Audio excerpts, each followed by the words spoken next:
The ground trembled beneath her feet before she heard the sound.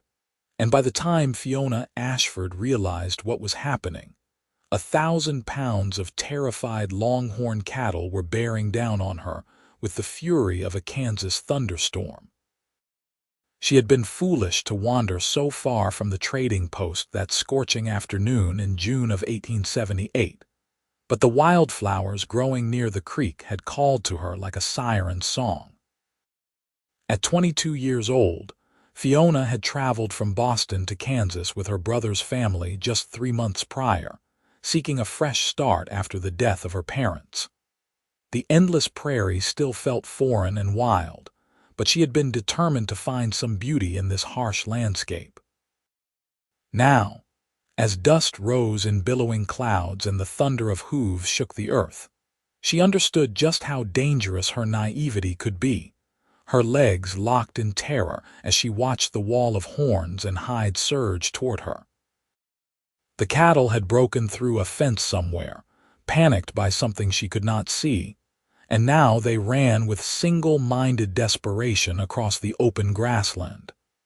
She tried to scream, but her throat constricted, producing only a strangled gasp. Then something slammed into her from the side, strong arms wrapping around her waist and lifting her bodily from the ground. She caught a glimpse of worn leather chaps and a dusty black hat before she was thrown into a shallow depression in the earth, a body covering hers completely as the world exploded into chaos around them. The weight pressing her into the dirt was solid and unyielding, and she felt the rumble of the man's chest against her back as he braced himself. His arms caged her head, protecting it from the flying debris and thrashing hooves that passed within inches of where they lay. The noise was deafening, a continuous roar of bellowing cattle and pounding earth that seemed to last an eternity. Fiona squeezed her eyes shut and tried not to breathe in the choking dust that filled the air. She felt the man's breath hot against her neck as he pressed closer, sheltering every inch of her with his own body. Once, a hoof struck dangerously close to his shoulder, and she felt him tense but not move. He did not flinch away or try to protect himself better. He simply held his position, keeping her safe beneath him as the stampede raged overhead. Gradually, slowly, the thunder began to fade. The ground still shook, but the worst of the herd had passed. Still, the man did not move. He waited until the last stragglers had run by, until the dust began to settle and the world grew quiet again, except for the distant lowing of cattle. When he finally lifted himself off her, Fiona sucked in a desperate breath of air and immediately began coughing. Her entire body trembled with shock and adrenaline.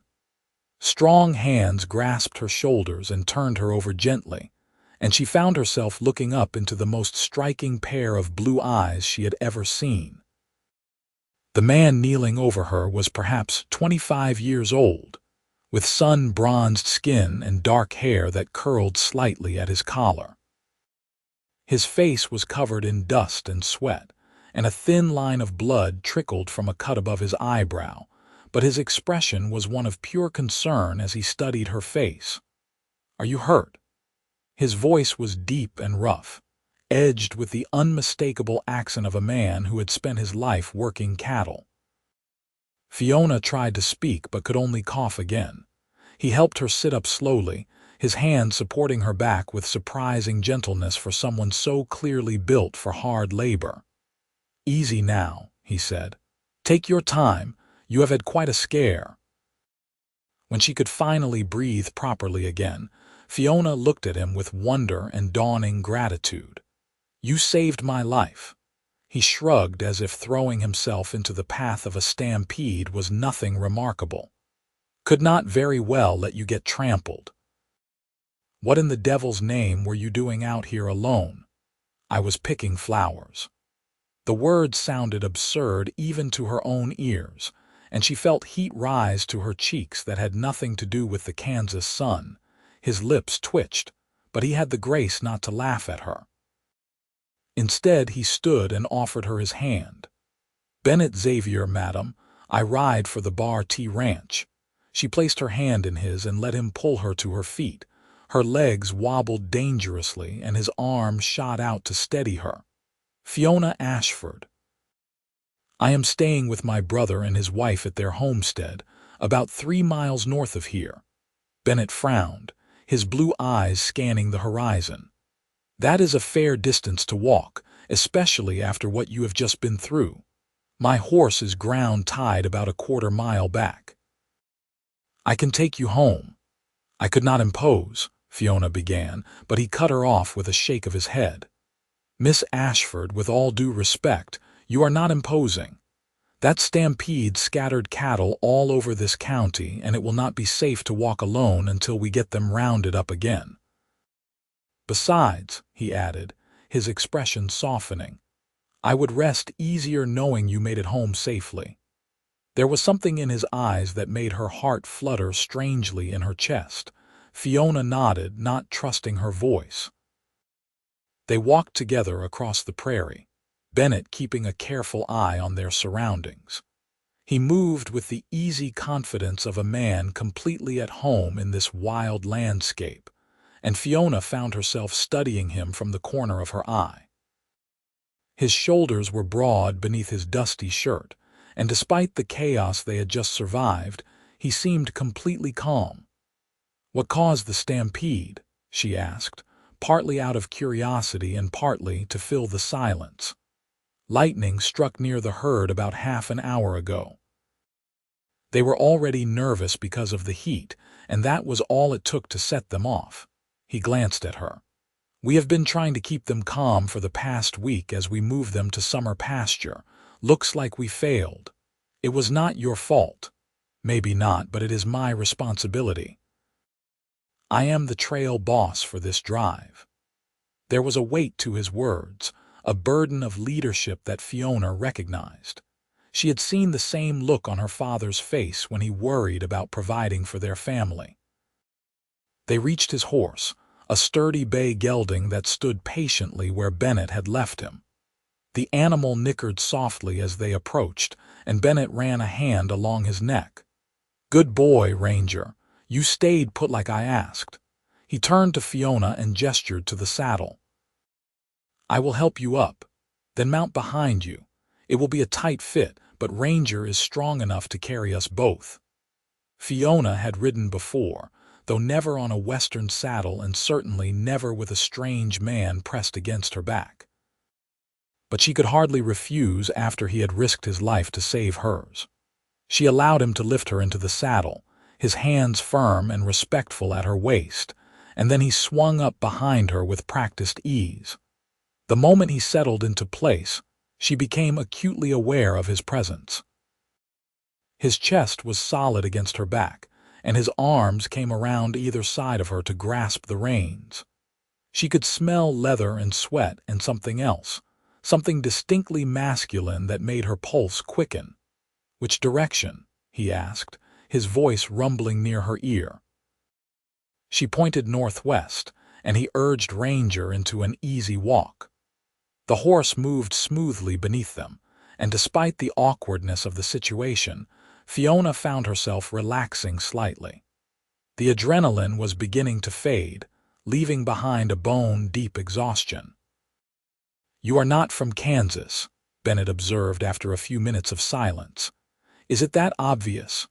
Well, most women who grew up out here know better than to wander alone into cattle country during a drive. His tone was gently teasing rather than critical.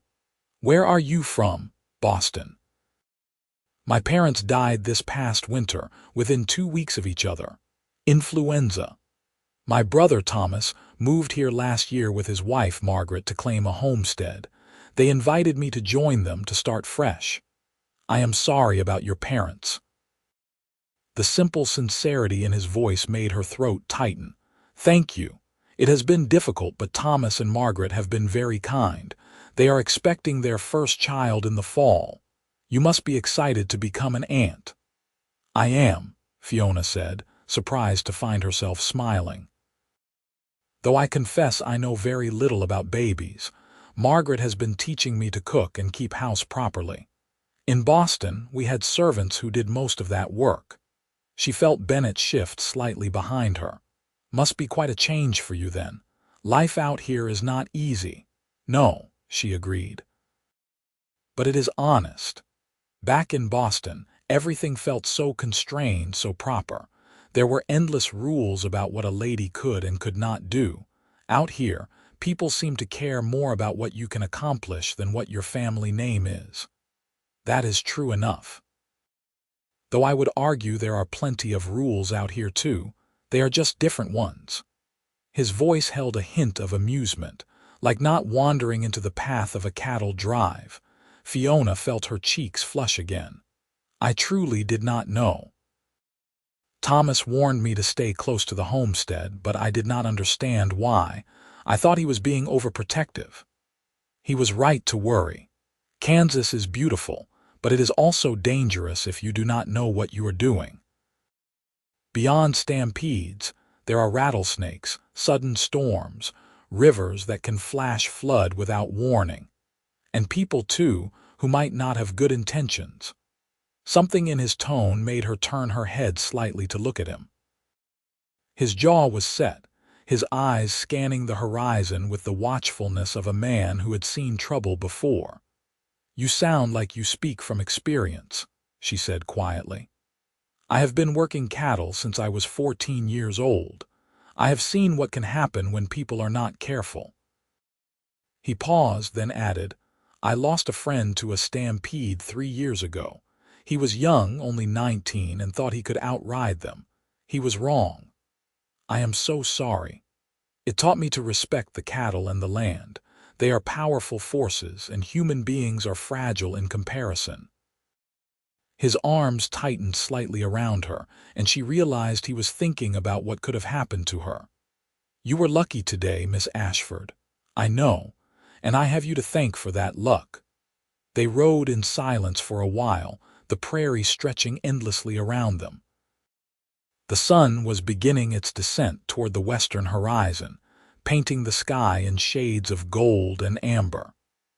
Despite the trauma of the afternoon, Fiona found herself noticing the beauty of it all, the way the light caught the tall grass and made it shimmer like an ocean. "What made you become a trail boss?" she asked, curious about this man who had appeared out of nowhere to save her life. Bennett was quiet for a moment, as if considering his answer. "I grew up on a ranch in Texas, worked for my father until I was old enough to strike out on my own. I wanted to see more of the country, make my own way. Trail work pays well, and I am good at it. The men trust me to get them and the cattle where we need to go safely. Do you ever think about settling down, having your own ranch?" "Sometimes," he admitted. "I have been saving money for years now. Have my eye on some land up near the Flint Hills. Good grass, plenty of water. But starting a ranch takes more than just money and land. It takes time and commitment, and I have not been ready to give up the wandering life yet." There was something wistful in his voice that tugged at Fiona's heart. She wondered what it would be like to be so untethered, moving from place to place with only a horse and the open sky for company. Part of her envied the freedom, even as another part craved the stability she had lost when her parents died. "What about you?" Bennett asked. "Do you plan to stay in Kansas, or is this just a temporary refuge?" It was a question Fiona had been asking herself for months. "I do not know," she said honestly. "I do not have anywhere else to go, and I want to be near Thomas and his family. But sometimes I wonder if I will ever truly belong here, or if I will always be the Boston girl who does not know how to navigate the prairie." "You will learn," Bennett said with quiet confidence. "You are smart enough to survive today, which means you are smart enough to learn what you need to know. Give it time." His faith in her was surprising and oddly touching. They barely knew each other, yet he spoke as if he could see something in her that she had not yet discovered in herself. The homestead came into view as they crested a low rise, a simple wooden structure with a barn and a few outbuildings. Fiona could see her brother Thomas working near the corral, and the moment he spotted them approaching, he dropped his tools and started running toward them. "Fiona, where have you been? We have been worried sick." Thomas was tall and lanky, with the same auburn hair and green eyes that Fiona possessed. His face was flushed with relief and anger in equal measure. Bennett brought Ranger to a halt and dismounted smoothly, then reached up to help Fiona down. Her legs were stiff from the ride, and she stumbled slightly as her feet hit the ground. Bennett steadied her with a hand on her elbow. "Your sister is safe," Bennett said before Thomas could launch into a tirade. "But she had a close call with a stampede this afternoon. I got her out of harm's way." Thomas went pale. "A stampede? Fiona, what were you thinking?" "I am fine, Thomas, thanks to Mr. Xavier here." She gestured to Bennett, who was brushing dust from his hat. Thomas seemed to see Bennett properly for the first time, and his expression shifted from anger to gratitude. He extended his hand. "Thomas Ashford, I cannot thank you enough for bringing my sister home safely if something had happened to her." He trailed off, unable to finish the thought. "Bennett Xavier, I ride for the Bar T Ranch." They shook hands firmly. "Your sister was lucky." The herd missed her by inches. Margaret appeared in the doorway of the house, her pregnant belly prominent beneath her simple dress. "What is all the commotion? Fiona, you are covered in dust." "There was a stampede, Margaret," Thomas called to his wife. "Mr. Xavier saved Fiona's life." Margaret pressed a hand to her heart, her face going pale. "Oh my goodness. Come inside, both of you. You must be exhausted and thirsty." Bennett started to decline, but Thomas would not hear of it. "Please, Mr. Xavier, it is the least we can do. Stay for supper. We insist." Fiona found herself hoping Bennett would agree. The thought of him riding away, disappearing back into the vast prairie, left her with an unexpected feeling of loss. She wanted to know more about him, to understand the man who had risked everything to save a stranger. Bennett glanced at Fiona, and something passed between them, a connection that neither could quite name. "If it is not too much trouble," he said slowly, "I would be grateful for a meal. It has been a long day." Margaret beamed and ushered them all inside. The house was small but clean, with simple furniture and cheerful curtains at the windows.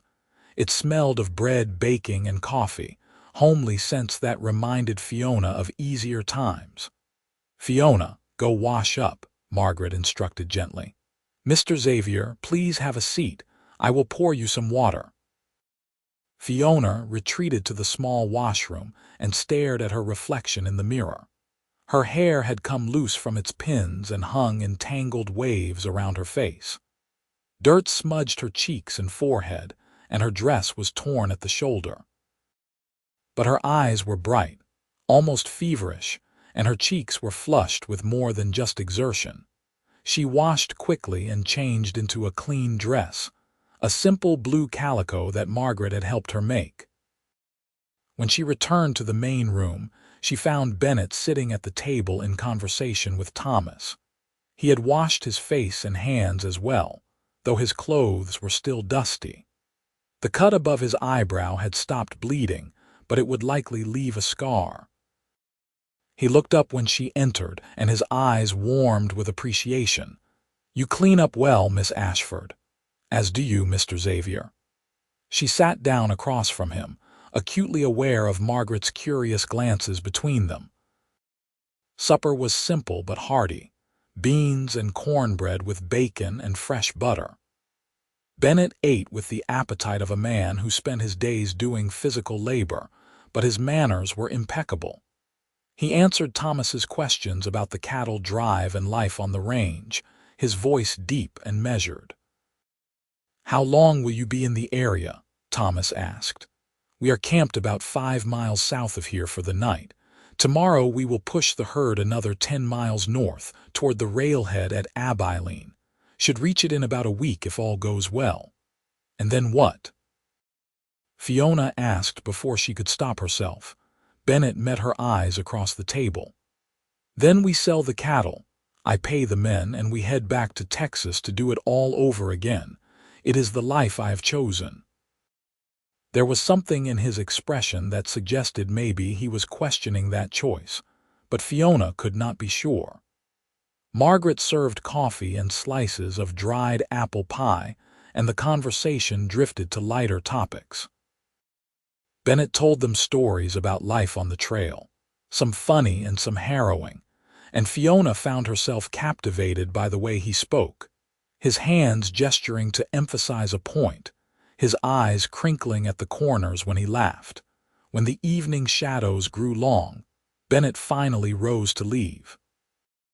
I should get back to camp. The men will wonder where I have been, and we have an early start tomorrow.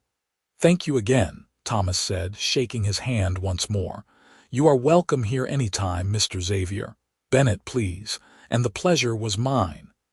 He turned to Fiona and tipped his hat. Miss Ashford, please be more careful in the future. I might not be around next time. I will, she promised, her voice softer than she intended. And thank you, Bennett, for everything. He held her gaze for a long moment, something unspoken passing between them. Then he turned and walked out into the gathering dusk, mounting Ranger with fluid grace. Fiona stood in the doorway and watched him ride away until he disappeared into the darkness. He is a good man, Thomas said from behind her. Steady and brave, the kind of man you can trust. Yes, Fiona agreed quietly. He is. That night, lying in her narrow bed, Fiona could not sleep. Every time she closed her eyes, she relived the terror of the stampede and the feeling of Bennett's body sheltering hers. She remembered the solid warmth of him, the way he had not hesitated to put himself in danger to protect her. She had never met anyone like him before, anyone so completely capable and unshakably calm in the face of danger. She told herself it was just gratitude she felt, that anyone would feel a connection to the person who saved their life. But deep down, she knew it was more than that. There had been something in his eyes when he looked at her, something that made her heart race and her breath catch. The problem was, he would be gone in a matter of days, moving north with his herd and then back to Texas. She would likely never see him again. The thought left her with an ache she could not quite explain. The next day dawned hot and clear. Fiona threw herself into her chores with unusual vigor, trying to keep her mind occupied.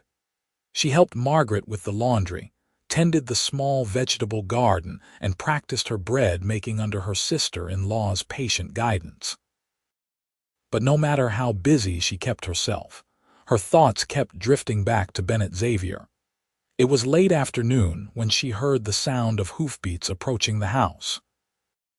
Her heart leaped, and she hurried to the window, only to feel a stab of disappointment when she saw it was just one of the neighboring ranchers, old Mr. Patterson, come to trade with Thomas for some tools. You have been jumpy all day, Margaret observed with a knowing smile.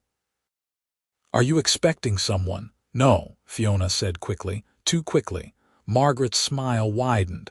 He made quite an impression on you, did he not? That cowboy. Fiona felt her cheeks heat. He saved my life, Margaret. Of course I am grateful. I am not talking about gratitude, dear. Margaret settled into her rocking chair with a slight groan, her hand resting on her swollen belly. I saw the way you looked at each other, and the way he looked at you was not how a man looks at a woman he just rescued out of obligation. It does not matter how he looked at me. He is leaving soon. Maybe, Margaret said thoughtfully. Or maybe he is not as eager to leave as he thinks he is. Before Fiona could respond, they heard a commotion outside. Thomas's voice, raised in surprise and pleasure, carried through the open window. Bennett. Did not expect to see you again so soon. Fiona's heart stuttered. She glanced at Margaret, who made a shooing motion toward the door. Well, go on then. Do not keep the man waiting. Fiona smoothed her skirt and tried to calm her racing pulse before stepping outside. Bennett stood near the corral with Thomas, Ranger's reins in his hand. He had cleaned up since yesterday, his shirt freshly washed and his hair combed back from his face. The cut above his eyebrow stood out starkly against his tanned skin. "Fiona," he greeted her, his voice warm. "I hope I am not intruding." "Not at all," she managed, though her voice sounded breathless even to her own ears. "Is everything all right with the drive?" "Fine. We got most of the scattered cattle rounded up last night and this morning. I just wanted to check on you, make sure you were recovering well from yesterday's excitement." The fact that he had ridden several miles out of his way just to check on her made something flutter in Fiona's chest. "I am well, thank you. A bit sore, but nothing serious." "Good." He shifted his weight, seeming almost nervous, which was at odds with the confident trail boss she had met yesterday. "I also wanted to ask if perhaps you might like to go for a ride. A proper one this time, without the threat of stampeding cattle." "Thomas, if you do not mind my borrowing your sister for a few hours." Thomas glanced at Fiona, reading her expression, and grinned. "I do not mind at all as long as you promise to keep her safe." "On my honor," Bennett said solemnly. "I will get my bonnet," Fiona said, trying not to sound as eager as she felt. Inside, Margaret was waiting with a wide smile and Fiona's bonnet already in hand. "I had a feeling," she said with a laugh. Fiona tied the ribbons under her chin with trembling fingers. "Margaret, I do not know what I am doing. I barely know him." "Then this is your chance to get to know him better. Go, enjoy yourself. Lord knows you have been through enough lately. You deserve a bit of happiness." When Fiona returned outside, Bennett had saddled one of Thomas's horses for her, a gentle mare named Clover. He helped her mount, his hands steady at her waist, and then swung onto Ranger with practiced ease. They rode west at a leisurely pace, away from the homestead and into the open prairie. The sun was warm but not oppressive, and a light breeze carried the scent of wild grasses and distant flowers. Fiona felt herself relaxing, the tension of the past day melting away. "I want to show you something," Bennett said after a while. "A place I found when we were scouting the area for the drive. It is not far." They rode for perhaps half an hour, following a line of cottonwood trees that marked the path of a creek. The land here was slightly rolling, more varied than the flat prairie near the homestead. Finally, Bennett led her to a spot where the creek widened into a small pool, surrounded by smooth rocks and shaded by spreading trees. Wildflowers grew in profusion along the banks, the very same kind Fiona had been picking when the stampede began. "I thought you might appreciate this," Bennett said as they dismounted. "A place where you can pick your flowers without worrying about cattle." Fiona laughed, delighted by his thoughtfulness. "It is beautiful. How did you find it?" "I have an eye for good campsites. Water, shade, defensible position. It is part of my job." He ground-tied the horses and gestured to a flat rock near the water. "Shall we sit?" They settled onto the sun-warmed stone, their shoulders almost touching. For a few minutes, they simply sat in companionable silence, listening to the burble of the creek and the calls of birds in the trees. "Thank you for coming back," Fiona said finally. "You did not have to. I wanted to." Bennett picked up a small pebble and tossed it into the water, watching the ripples spread. "Truth be told, I have not been able to stop thinking about yesterday, about how close it was, how easily things could have gone differently. But they did not, thanks to you." He turned to look at her, his blue eyes intense. "Fiona, I need you to understand something. What happened yesterday when I saw you standing there in the path of that herd, I did not think. I just acted. And when I was lying there, covering you, feeling the ground shake and knowing that if I had been a second slower you would be dead, something changed in me." Her breath caught. "What do you mean?" I have spent the last 10 years of my life moving from place to place, never putting down roots, never letting myself care too much about anyone or anything. I told myself I was free, that I was living life on my own terms. But in that moment, protecting you, I realized that maybe I have just been running from responsibility, from commitment, from the risk of losing someone I care about. Fiona's heart was pounding so hard she was sure he could hear it. "Bennett, let me finish," he said gently. "I know we barely know each other. I know it is crazy to feel this way after only a day. But there was something about you, even through all the dust and fear, something that reached inside me and took hold. When I rode away last night, all I could think about was when I might see you again. And I realized I did not want to wait, did not want to just let you become another face I remember from the trail." "I felt it too," Fiona admitted, her voice barely above a whisper. "Last night I could not sleep. I kept thinking about you, about the way you did not hesitate to risk everything for a stranger. And I felt this terrible sadness knowing you would leave soon, that this was all we would have." Bennett reached out and took her hand, his calloused fingers warm against hers. "It does not have to be all we have, not if you do not want it to be. But you are leaving. The drive, your work, it is all waiting for you. Yes, but it does not have to be forever." He shifted closer, his eyes never leaving hers. "Fiona, I have been saving money for years to buy land and start a ranch. I have been putting it off, telling myself I was not ready, but maybe I was just waiting for a reason to stop moving, a reason to stay in one place and build something real. Are you saying what I think you are saying?" "I am saying that I would like a chance to court you properly. To spend time with you, to learn everything there is to know about you. I have to finish this drive. I have obligations to the ranch and the men who are counting on me. But when it is done, I could come back. And if you still feel the way you do now, if there is truly something between us, then maybe we could build something together." Fiona felt tears prick her eyes, but they were tears of joy rather than sorrow. "I would like that very much." Bennett raised her hand to his lips and kissed her knuckles gently, his eyes warm with promise.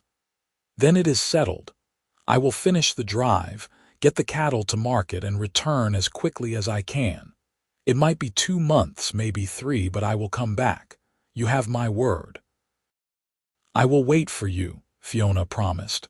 "However long it takes." They sat together by the creek for hours, talking about everything and nothing.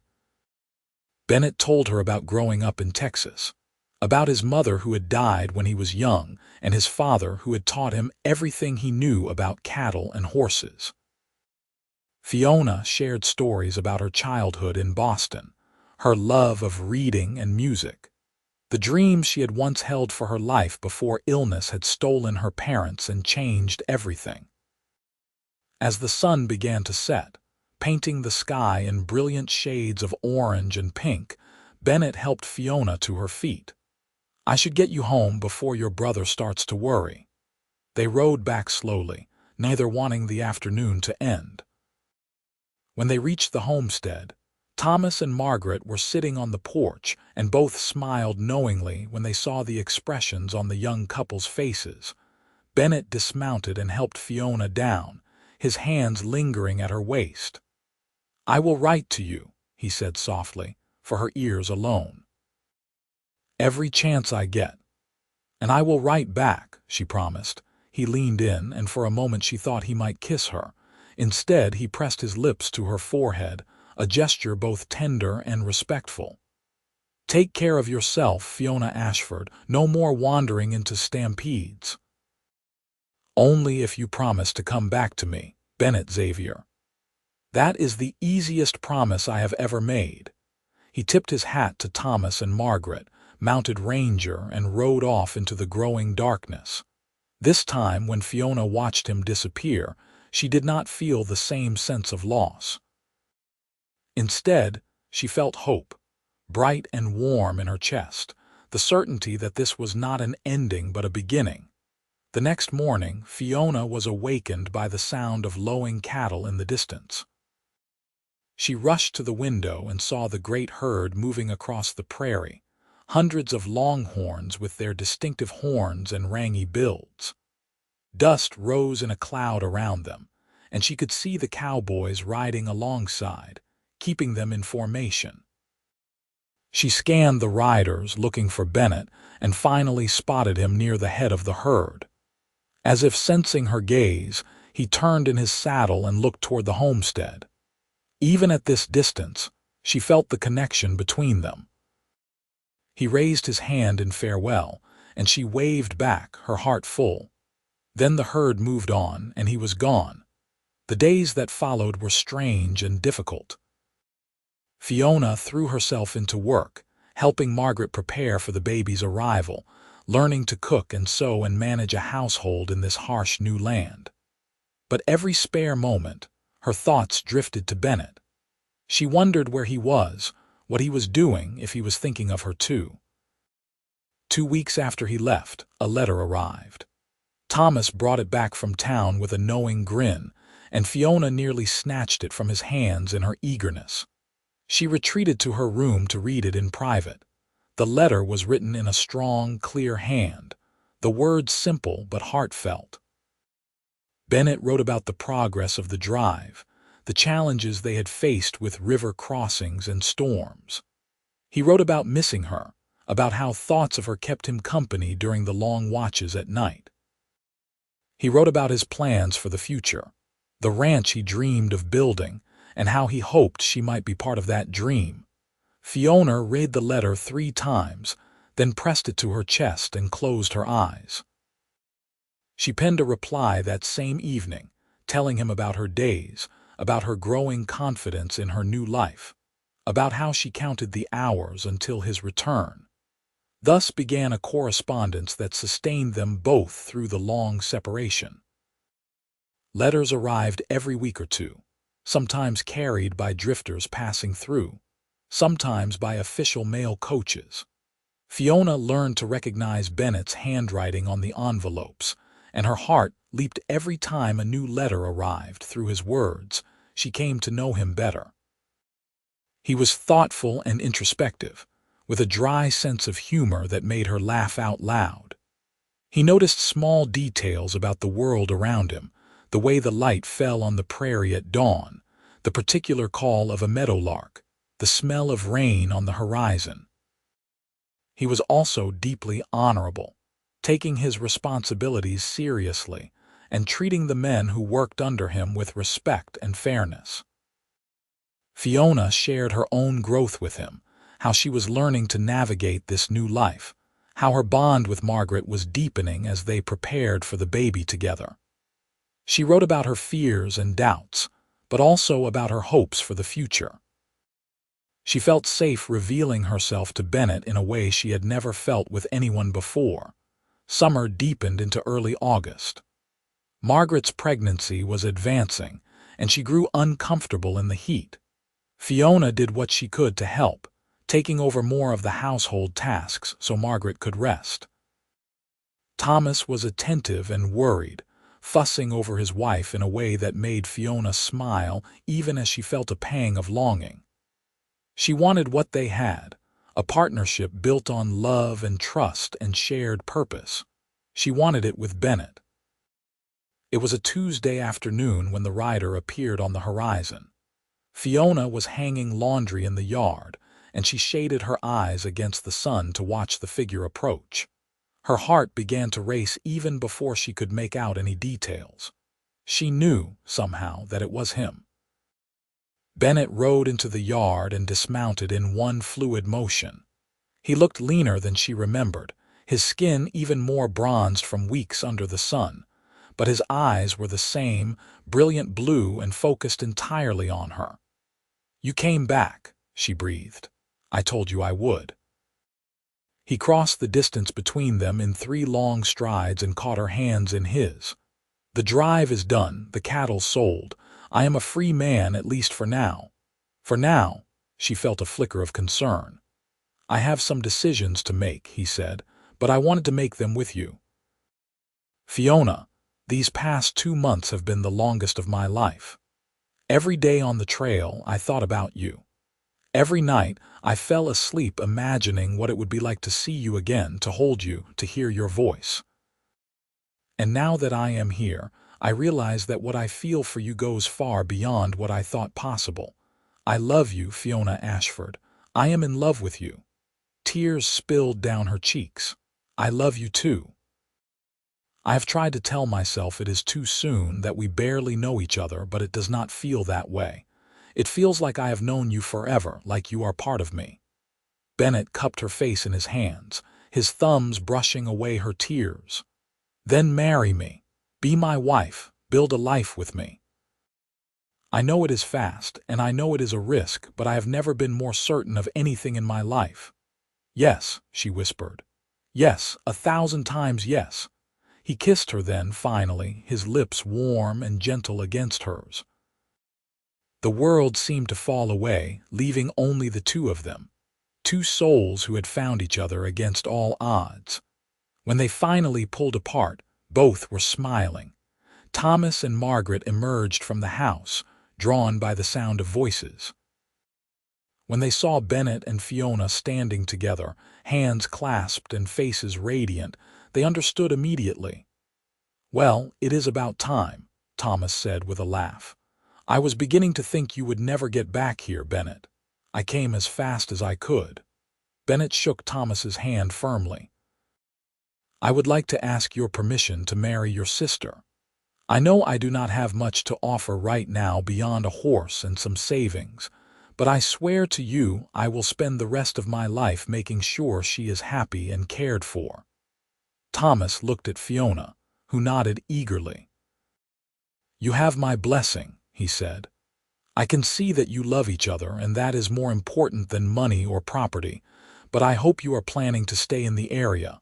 Fiona has just gotten settled here, and Margaret and I would hate to lose her. Actually, I wanted to talk to you about that." Bennett glanced at Fiona, then back to Thomas. "I have been looking at land for sale in this county. There is a property about 10 miles northwest of here, good grassland with a creek running through it and timber for building. It is not huge, maybe 500 acres, but it would be a solid start for a ranch. With the money I have saved, I can afford to buy it outright and have enough left over to stock it with a small herd." Thomas's face lit up. "I know the property you are talking about, old Mr. Henderson's place. He passed this spring and his widow has been trying to sell. That is excellent land, Bennett. You would do well there. Then it is settled." Bennett looked at Fiona with such tenderness that her heart ached. "We will build our future right here, close to your family. You will not have to give up what you have found here." Margaret wiped at her eyes, her emotions heightened by her pregnancy. "This is wonderful news. When are you thinking for the wedding?" "As soon as possible," Bennett said. "Unless you need more time to plan." He directed this last to Fiona. She shook her head. "I do not need a big ceremony. I just need you." They were married 3 weeks later in the small church in town, with Thomas and Margaret as witnesses and most of the local community in attendance. News of the romantic rescue and whirlwind courtship had spread, and people were eager to celebrate the young couple. Fiona wore a simple white dress that Margaret had helped her alter from her mother's wedding gown, one of the few precious items she had brought from Boston. Bennett wore his best clothes, his dark hair tamed and his face clean-shaven, though Fiona secretly preferred him with a few days' stubble. The ceremony was brief but meaningful. When the preacher pronounced them husband and wife, Bennett kissed her with a tenderness that brought tears to more than one set of eyes in the congregation. They emerged from the church into the bright September sunshine as Mr. and Mrs. Xavier, ready to begin their new life together. Bennett had been working on their property in the weeks leading up to the wedding, and with the help of Thomas and several neighbors, he had managed to build a small cabin. It was rough and basic, just 2 rooms with a stone fireplace and a loft for sleeping, but to Fiona it looked like a palace. He carried her over the threshold, both of them laughing, and set her gently on her feet in the center of the main room. "It is not much," he said, suddenly seeming uncertain, "but it is ours. And I promise you, Fiona, I will spend the rest of my life making it into a proper home for you." She reached up and touched his face, her fingers tracing the scar above his eyebrow, the one he had earned saving her life. "It is already perfect because you are here. We are together. That is all that matters." They spent their first night as husband and wife in that little cabin, learning each other with tenderness and passion. Bennett was gentle and patient, mindful of her inexperience, and Fiona felt herself blossom under his touch. This was what she had been waiting for all her life. She realized this sense of complete rightness, of being exactly where she was meant to be with exactly the person she was meant to be with. In the weeks that followed, they settled into married life with surprising ease. Bennett was gone during the days, working on building up their ranch, repairing fences and building corrals, purchasing cattle and horses to stock their land. Fiona kept house and began planting a kitchen garden, preparing for the winter ahead. In the evenings, they sat together by the fire, talking about their dreams and plans, reading aloud from the few books Fiona had brought with her, simply enjoying each other's company. Margaret's baby was born in late October, a healthy boy they named David. Fiona was there for the birth, helping the midwife and supporting her sister-in-law through the long hours of labor. When she finally held her tiny nephew in her arms, she felt a rush of emotion so powerful it took her breath away. She looked up to find Bennett watching from the doorway, his eyes soft, and she knew he was thinking the same thing she was. Someday, perhaps soon, they would have children of their own. Winter came on hard that year with early snows and bitter cold. But the little cabin stayed warm and cozy, and Fiona found she did not mind being snowbound. It gave her and Bennett long hours together, time to deepen their bond and learn every facet of each other's hearts and minds. It was during one of those long winter nights, as they lay curled together under heavy quilts, that Fiona first felt the telltale signs that she might be carrying a child. She waited another month to be certain before telling Bennett, wanting to be sure. When she finally shared the news with him, his reaction was everything she could have hoped for. He picked her up and spun her around, laughing with pure joy, then set her down carefully as if she were made of spun glass. "Are you certain?" "As certain as I can be." The baby should arrive sometime in late summer. Bennett cupped her face and kissed her deeply. "You have made me the happiest man alive, Fiona Xavier."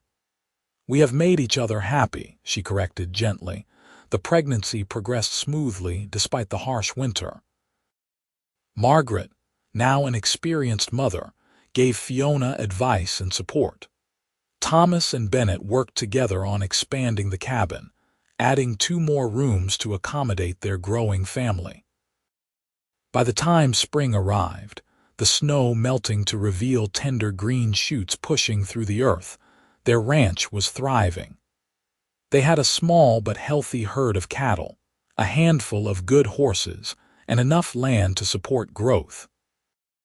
Bennett proved to be as talented at managing his own operation as he had been at leading trail drives. But more than that, their love continued to deepen and grow. Every morning, Fiona woke up grateful for the twist of fate that had put her in the path of that stampede, that had brought Bennett Xavier into her life. And every night, as Bennett held her close and felt their child move beneath his hand, he gave thanks for the courage that had made him throw himself into danger to save a woman he did not know. Their daughter was born on a hot August day, with Margaret attending and Bennett pacing anxiously outside until he heard the baby's first cry. Fiona insisted he come in immediately, and he entered the room with tears streaming down his face to meet his daughter for the first time. "She is perfect," he breathed, touching the baby's tiny hand with one finger. "She looks just like you." "She has your eyes," Fiona said, smiling through her exhaustion. "What should we name her?" They had discussed names for months but never settled on one. Now, looking at their daughter, Bennett said, "Hope. Her name is Hope, because she represents all the hope and promise of our future together." "Hope Xavier," Fiona murmured, testing the name. "It is perfect." The years that followed were not without challenges.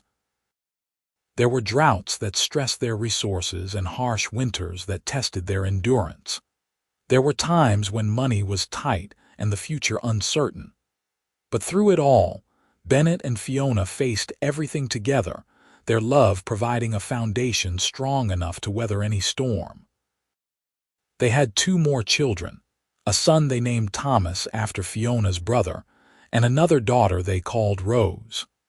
Their ranch grew and prospered, becoming one of the most successful operations in the county. Bennett earned a reputation as a fair and skilled rancher, while Fiona became known for her kindness and her work organizing a school for the local children. Thomas and Margaret's family grew as well, with 3 more children joining young David. The 2 families remained close, celebrating holidays and milestones together, supporting each other through triumphs and tragedies. On warm summer evenings, when the work was done and the children were playing in the yard, Bennett and Fiona would sit on the porch of their now substantial home and watch the sun set over the prairie. Sometimes they talked, sharing the events of their day or making plans for the future. Sometimes they simply sat in comfortable silence, hands clasped, content in each other's presence. "You ever regret it?" Bennett asked one such evening when they had been married nearly 10 years. "Giving up your life in Boston, settling out here in the middle of nowhere with a cowboy." Fiona turned to look at him, this man who had saved her life and then given her a reason to live it fully. His face bore the lines of hard work and long days in the sun, and his hair was beginning to show touches of silver at the temples. But his eyes were the same brilliant blue that had captivated her from the first moment, full of love and devotion. "Not for a single second," she said firmly. "You gave me everything I never knew I needed: love, purpose, a family, a home. This life we have built together is more than I ever dreamed possible. Even though it started with you nearly getting trampled by 1,000 head of cattle." His lips quirked in amusement. She laughed, the sound rich and warm. "Especially because of that. Because it brought you to me, and me to you. Because it taught me that sometimes the most terrifying moments can lead to the most beautiful outcomes."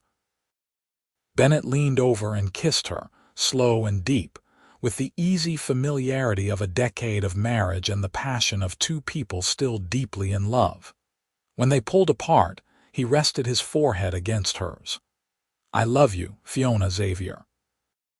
Today, tomorrow, and every day after that until the end of time. And I love you, Bennett Xavier, my hero, my husband, my home." As the sun dipped below the horizon and the stars began to emerge in the vast Kansas sky, they sat together in perfect contentment. Their children's laughter drifted from the yard, mixing with the lowing of cattle in the distance and the song of crickets in the grass.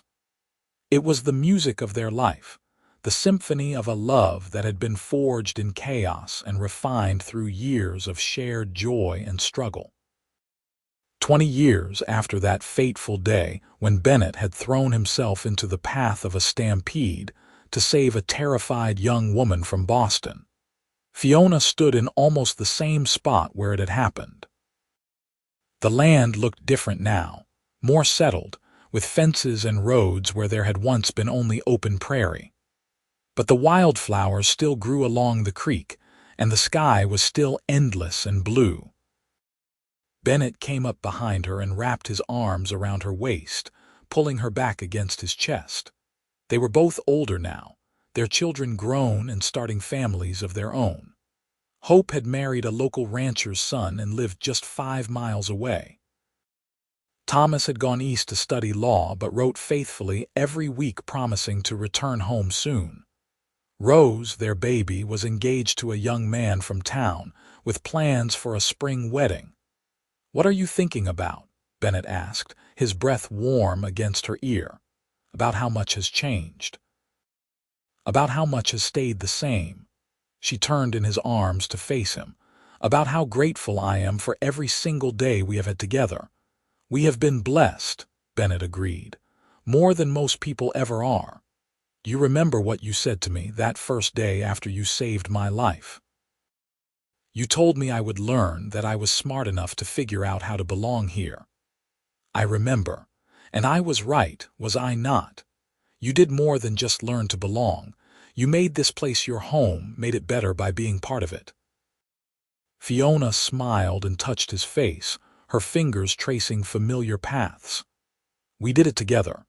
Everything we have, everything we are, we built it side by side." They walked back toward their home hand in hand, their steps synchronized after years of walking together. The house that had started as a tiny 2-room cabin was now a sprawling ranch house, with room for their extended family and the occasional hired hands who worked the property. Smoke rose from the chimney, and lamps glowed warmly in the windows. This was home. Not just the physical structure, but the life they had created within it, the love that filled every corner. It had all begun with a moment of terror and a split-second decision, with a cowboy who had not hesitated to risk everything for a stranger. That night, lying in bed with Bennett's arms around her, Fiona thought about the journey that had brought them to this moment. She thought about the young woman she had been, lost and grieving, trying to find her place in a world that felt foreign and frightening. She thought about the man who had crashed into her life with the force of a stampede, who had shown her what it meant to be truly brave, truly devoted, truly in love. "Bennett," she whispered into the darkness. Thank you for saving me. Not just that day, but every day since." She felt him smile against her hair. "You saved me too, you know. You gave me a reason to stop running, to put down roots, to build something that would last. You made me believe I could be more than just a drifter moving from place to place." "We saved each other," Fiona said softly. "That is what love does. It saves us from our loneliness, our fear, our doubts. It gives us the courage to be our best selves. Then I am grateful every day that I was in exactly the right place at exactly the right time to find you, even if it did involve a stampede." They fell asleep wrapped in each other's arms, secure in the knowledge that whatever tomorrow brought, they would face it together. Their love had weathered stampedes and droughts, harsh winters and hotter summers, moments of fear and seasons of plenty. It had grown stronger with each passing year, deepening and maturing like the roots of the cottonwood trees that lined their creek. The ranch continued to thrive under Bennett's management, expanding to include nearly 2,000 acres by the time he was 50 years old. He became a respected voice in the cattlemen's associations, consulted by other ranchers for his expertise and fair dealing. But he never lost the hands-on approach that had made him such an effective trail boss, working alongside his hired men and treating them with the same respect he had always shown. Fiona became a pillar of the community, using her education and refinement to help establish a proper school and later a lending library in town. She taught reading classes for adults who had never had the opportunity to learn, and organized social events that brought the scattered ranch families together. She never forgot where she came from or put on airs, but she used her Boston upbringing to add a touch of culture and sophistication to the rough frontier town. Their children brought them immense pride and joy. Hope and her husband took over a portion of the Xavier Ranch, building their own home and starting their own herd.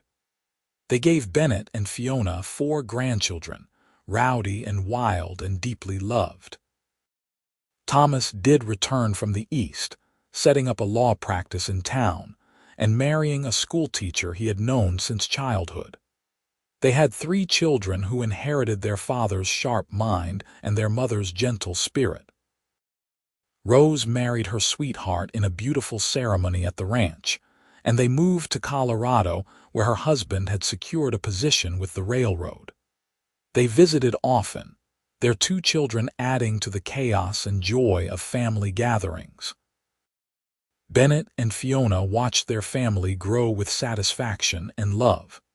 They had built something that would outlast them, a legacy not just of land and cattle but of values and love. They had shown their children through their own example what a marriage based on mutual respect and devotion looked like, and their children were carrying those lessons forward into their own relationships. As they entered their 60s, both Bennett and Fiona began to slow down. Bennett still rode out to check on the cattle every day, but he left more of the heavy work to younger men. Fiona still kept house and tended her garden, but she moved more carefully, aware of joints that ached on cold mornings, but their love never aged. If anything, it grew deeper still, enriched by decades of shared memories and experiences. They knew each other better than they knew themselves, could communicate with a glance or a touch, finished each other's sentences and thoughts with easy familiarity. On their 30th anniversary, their children organized a grand celebration at the ranch.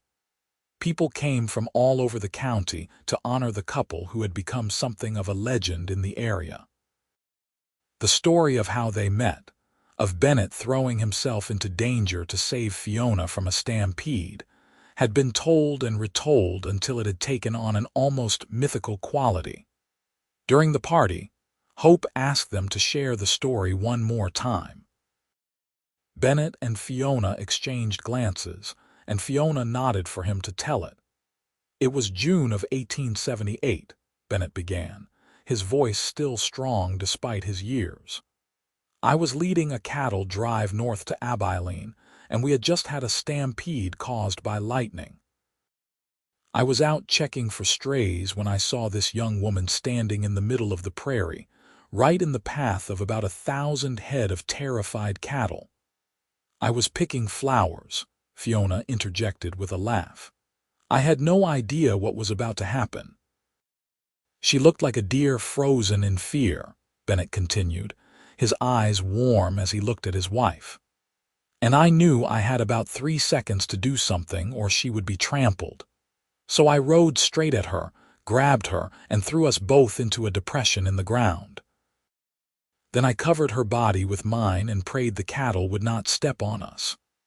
The ground shook so hard I thought the world was ending, Fiona said, and all I could feel was Bennett's weight pressing me down, protecting me. I could hear his heartbeat fast but steady, and I knew somehow that he would not let anything happen to me. The herd passed, miraculously missing us by inches. When I finally looked down at her face, all covered in dust with those green eyes staring up at me, I felt something shift inside. I did not know then that I was looking at my future wife, the mother of my children, the love of my life. But some part of me recognized that this moment was important, that this woman was important. And some part of me knew that this brave, foolish man who had risked his life for a stranger was someone extraordinary, Fiona added. That day changed the course of both our lives. It brought us together and set us on a path that led to all of this. She gestured around the room at their children and grandchildren, at the friends who had gathered to celebrate with them. 30 years, 3 children, 9 grandchildren, and a lifetime of memories, all because of a stampede and a cowboy who did not hesitate to be a hero. Bennett reached for her hand and brought it to his lips. You are the one who made me a hero, Fiona. You gave me something worth being brave for, something worth building and protecting. Everything good in my life started the day I met you. There was not a dry eye in the room as their children and grandchildren witnessed this exchange, this pure and simple declaration of enduring love. It was a moment that would be remembered and retold in family stories for generations, an example of what true love looked like. The party continued late into the night, with music and dancing and laughter. Bennett and Fiona danced together as they had on their wedding day, moving with the same rhythm and grace despite the decades that had passed. He held her close and whispered in her ear, making her laugh, and she rested her head on his shoulder with complete trust and contentment. When the last guests had departed and the house was finally quiet, they sat together on the porch as they had so many times before. The night was clear and warm, with stars scattered across the sky like diamonds. The familiar sounds of the ranch surrounded them, cattle lowing in the distance, horses nickering softly in the corral, the wind rustling through the grass. 30 years, Fiona mused. It seems impossible that so much time has passed, yet also feels like we have always been together. Time is strange that way, Bennett agreed. Days can feel endless, but years fly by. What matters is that we have made good use of the time we have been given. Do you think we would do anything differently if we could go back? Bennett considered the question seriously. Maybe I would have kissed you sooner, he said with a grin. I wasted too much time being respectful when I wanted nothing more than to pull you into my arms from the moment I met you. Fiona laughed. I appreciated your restraint, though I confess I felt the same way, but no, I would not change a thing. Every moment, every choice, every challenge we have faced has brought us to this point. We have built a good life, Bennett, a life worth living. The best life, he corrected. Because I have lived it with you. They sat in silence for a while, comfortable and content. Then Fiona said quietly, I hope our children understand what we have shown them, that love is not just passion and romance, though those things are important. It is also commitment and trust and choosing each other every single day, even when it is hard, especially when it is hard. They understand, Bennett assured her. I see it in the way our daughters look at their husbands, in the way Thomas treats his wife. We have taught them well, not through lectures but through example. Then we have done our job as parents. We have given them not just material security but emotional guidance. They know what real love looks like because they have watched us live it. Bennett stood and pulled Fiona to her feet, drawing her into his arms. Dance with me, he said softly. No music, no audience, just you and me under the stars. They swayed together gently, their bodies knowing the steps by heart. Bennett hummed softly, an old song they both loved, and Fiona closed her eyes and let herself be carried by the moment. This was perfection, she thought. Not the grand gestures or exciting adventures, but these quiet moments of connection and love. I love you, she whispered against his chest. More today than yesterday, and less than I will tomorrow. And I love you, Fiona Xavier, with everything I am and everything I will ever be. You are my heart, my home, my reason for everything. They stayed like that for a long time, dancing in the moonlight, celebrating not just their anniversary, but every day they had been blessed to spend together. When they finally went inside, they climbed the stairs to their bedroom hand in hand, ready to rest after the long day but also looking forward to whatever tomorrow would bring. The years continued to pass, each one bringing new joys and sorrows, new challenges and triumphs. They celebrated the births of more grandchildren and mourned the deaths of old friends. They watched their ranch continue to prosper, and their children find success and happiness in their own lives. They grew older together, their bodies slowing but their minds remaining sharp and their love remaining constant. Bennett developed arthritis in his hands and knees, making it harder to ride and work cattle. Fiona's eyes grew weaker, requiring her to wear spectacles for reading and fine work. But these were small inconveniences, barely noticed in the grand scheme of their life together.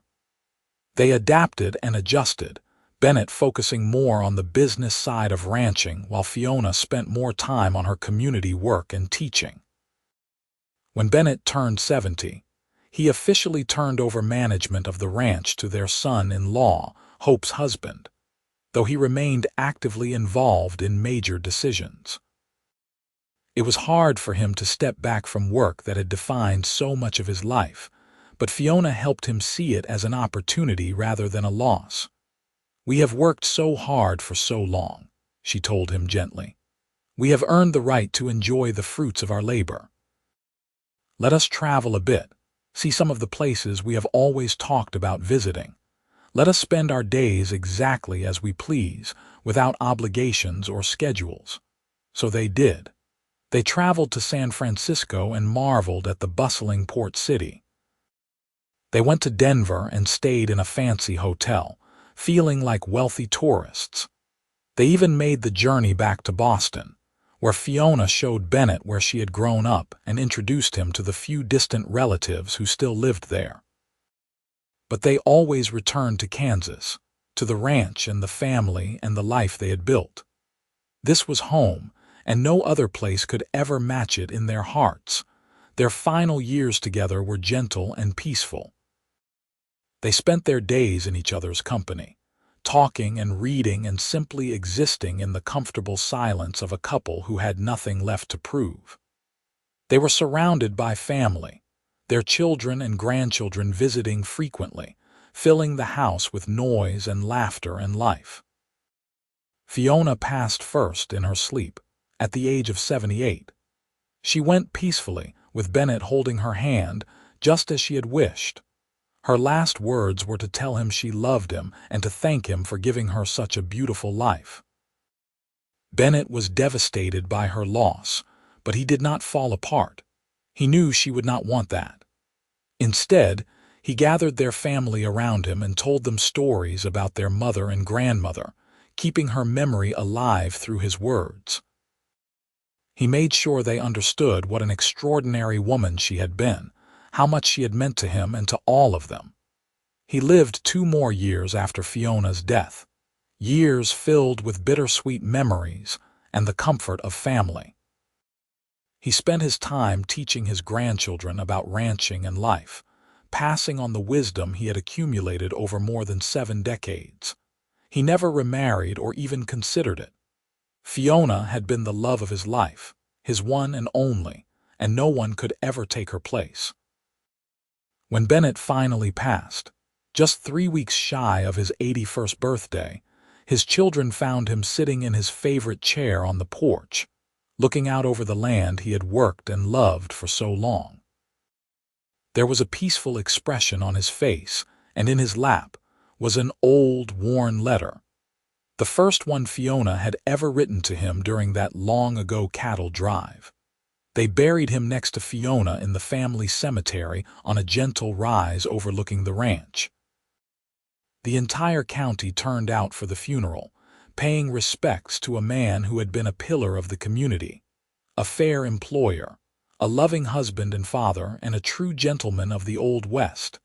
At the service, Hope stood to speak about her parents. "My mother and father had the kind of love that people write songs and poems about," she said, her voice thick with emotion. "They met in the most dramatic way possible, with my father literally throwing himself into danger to save my mother's life. But what made their love special was not how it began, but how it endured. Through good times and bad, through prosperity and hardship, they chose each other every single day. They showed us what commitment really means, what partnership really looks like. And they left us with the greatest gift parents can give their children, the example of a life well lived and a love that never wavered." The ranch remained in the family, passed down through the generations, each one adding their own chapter to the story while honoring the foundation that Bennett and Fiona had built. The The tale of how they met became family legend, told and retold to each new generation of children, a reminder that love could strike like lightning, fast and fierce and transformative. And on quiet summer evenings, when the work was done and the sun was setting over the Kansas prairie, if you stood very still and listened carefully, some said you could almost hear the echo of laughter from the porch, the murmur of two voices talking softly in the gathering dusk, the whisper of a love so strong that not even death could silence it completely.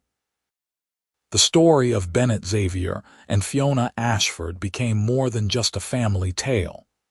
It became part of the fabric of the county's history, an example of the courage and determination that had built the West. Historians who came to study the settlement of Kansas heard the story and included it in their writings. It became a favorite among schoolchildren, a real-life romance more compelling than any fiction. But for those who had known them, who had witnessed their love firsthand, the story was simply this: two people who had found each other at the right moment, who had recognized something precious and rare, and who had spent their lives nurturing and protecting that gift. They had faced danger together, starting with that terrifying stampede and continuing through all the challenges that frontier life threw at them. They had built an empire together, not just of land and cattle, but of family and community. And they had loved each other with a depth and constancy that enriched everyone who knew them. Their great-grandchildren grew up hearing the stories, sitting wide-eyed as their parents and grandparents described the day the cowboy had pulled Fiona from the stampede, shielding her with his own body until the herd passed. They learned about the letters that had kept the young couple connected during their separation, about the simple wedding in the little church, about the cabin that had grown into a grand ranch house. They learned about perseverance and partnership, about choosing love even when it was difficult, about the rewards that came from staying committed through all of life's seasons. And some of those great-grandchildren, when they were old enough to understand, would stand in the family cemetery and read the words carved on the shared headstone of Bennett and Fiona Xavier. Together in life, united in death. A love that began in chaos and grew into legend. May their example guide all who come after. Below that, someone had added a smaller inscription, added years after their deaths by one of their grandchildren. On June 15, 1878, a cowboy saw a woman in danger and did not hesitate. In that single moment of courage, a dynasty was born. This ranch, this family, this legacy exists because one man was brave enough to risk everything for love, and one woman was wise enough to recognize that gift and honor it with her whole heart. May we all be so blessed. May we all be so brave. The sun sets every evening over the Kansas prairie, painting the sky in brilliant colors just as it did more than a century ago. The land has changed, modernized, but in some ways it remains the same. Cattle still graze on the rolling grassland. Wildflowers still grow along the creeks. And love, that most enduring of human experiences, still finds a way to bloom even in the harshest conditions. The story of Bennett and Fiona Xavier reminds us that love can strike like lightning when we least expect it. That courage is not the absence of fear, but the willingness to act despite it. That the greatest adventures are not always the ones we plan, but the ones that choose us. And that a life built on love and commitment will outlast any temporary challenge or hardship. Their legacy lives on, not just in the land they shaped and the family they created, but in the example they set. They showed that true heroism is not just about one dramatic moment, but about showing up every day and choosing to be your best self for the person you love. They demonstrated that partnership means supporting each other's dreams while building something together that is greater than what either could achieve alone. And most importantly, they proved that love, Real and lasting love is worth fighting for, worth building your life around, worth protecting with everything you have. From a single moment of crisis came a lifetime of joy. From one cowboy's split-second decision came generations of family. From two strangers in the Kansas prairie came a love story for the ages. The ranch house still stands, maintained by the Xavier family as both home and heritage site. Visitors sometimes come to see where the legendary couple lived and worked. They walk through rooms that still hold furniture, Bennett built with his own hands, and quilts that Fiona stitched during long winter evenings. They stand on the porch where the couple spent countless evenings watching the sun set, and they try to imagine what it must have been like to be part of something so special. The current Xavier generation understands the responsibility that comes with being the keepers of this story. They maintain the ranch with the same dedication and care that their ancestors did. They pass on the tales to their own children, making sure that Bennett and Fiona's love story never fades from memory. They live their own lives with the same values of courage, commitment, and compassion that define their legendary forebears. And sometimes, when the work is done and the day is fading into twilight, they sit on that same porch and look out over the land. They think about all that has come before, all the struggles and triumphs, all the love and loss. They think about a young cowboy who saw danger and ran toward it instead of away. They think about a young woman from Boston who found herself in a strange new world and made it her home. They think about how one moment of extraordinary bravery led to a lifetime of ordinary moments made extraordinary by love. The Kansas wind whispers through the grass, carrying echoes of old stories and promises of new ones yet to be told. The sun sets in glory, just as it has for millennia, indifferent to human joy or sorrow but providing beauty nonetheless. And in that moment, sitting in the place where Bennett and Fiona Xavier built their dream, it is impossible not to believe in the power of love to transform lives, to build legacies, to create meaning in a vast and sometimes frightening world. Their story began with chaos, with thundering hooves and choking dust and split-second decisions. But it became something beautiful and enduring, a testament to the human capacity for love and courage. It reminds us that we never know when life will present us with a defining moment, a chance to be brave, to choose love, to become part of something greater than ourselves. Bennett Xavier could have ridden past that young woman standing frozen in the path of the Stampede. He could have calculated the risk and decided it was too great. He could have chosen safety over heroism, but he did not. He chose courage. He chose to risk everything for a stranger, and in doing so, he found everything he had been searching for without even knowing he was searching. Fiona Ashford could have returned to Boston after her brush with death, could have decided that the frontier was too dangerous and unpredictable. She could have chosen the safety and familiarity of her old life over the uncertainty of a new one. But she did not. She chose courage.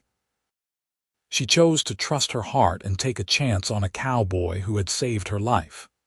And in doing so, she found a home and a love that exceeded anything she had imagined. Together, they created something remarkable. Not because they were perfect or because their love was effortless, but because they chose each other every day. Because they faced challenges together and celebrated victories together. Because they built their life on a foundation of mutual respect, unwavering commitment, and deep, abiding love. And that, in the end, is the real lesson of their story. Not that love conquers all in some fairy tale sense, but that love sustained through daily choice and effort can create a life of profound meaning and joy. That courage is not just about dramatic rescues, but about staying when things get hard. That true partnership means two people working together toward common goals while supporting each other's individual dreams. The stampede that nearly killed Fiona Ashford instead gave her life. The cowboy who pulled her from danger became her greatest adventure. And together, they proved that sometimes the most terrifying moments lead to the most beautiful beginnings.